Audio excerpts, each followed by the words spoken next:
Probably the most absurd application of DePaul's free speech tax was that the DePaul socialists wanted to bring in Paul D'Amato. We decided to invite Paul D'Amato, who wrote this book, Meaning of Marxism, which is actually pretty well-respected sort of summary of Marxism that's taught in college classes. This was an event where we wanted to bring him in to give a brief presentation to lay out what we mean by socialism. He's not supposed to be an inflammatory speaker. I mean, he simply came to give a kickoff presentation to what was going to be basically a 2-hour discussion with new students and new folks in the room. I'm sure a lot of people here are going to have a lot of questions, but of course, questions and comments are welcome.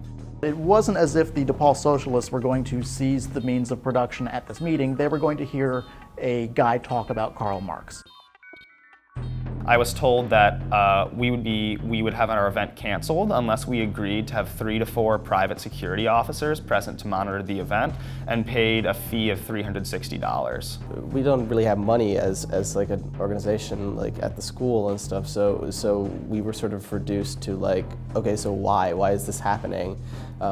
And we reached out to the administration, and we actually reached out to multiple departments inside the university and got sort of conflicting answers. And sort of the most consistent thing was that it was a controversial subject. DePaul said, well, in order to have the privilege of hearing someone talk about socialism, you need to pay us a couple $100s in order to have security guards sit in a hallway outside, because who knows, it might be controversial. There was some wrangling and back and forth over the cost of the security guards, but they eventually had to cough up this money. DePaul's administration seems to concoct numbers of the amount of security fees on a very arbitrary basis.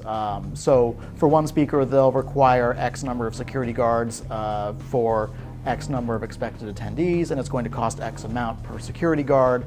And then they'll change all of the numbers in this algebraic equation for the very next event. So it almost seems to depend on how controversial DePaul thinks that the event is going to be or the speaker is going to be, and how offended the administrators are by the expected speech.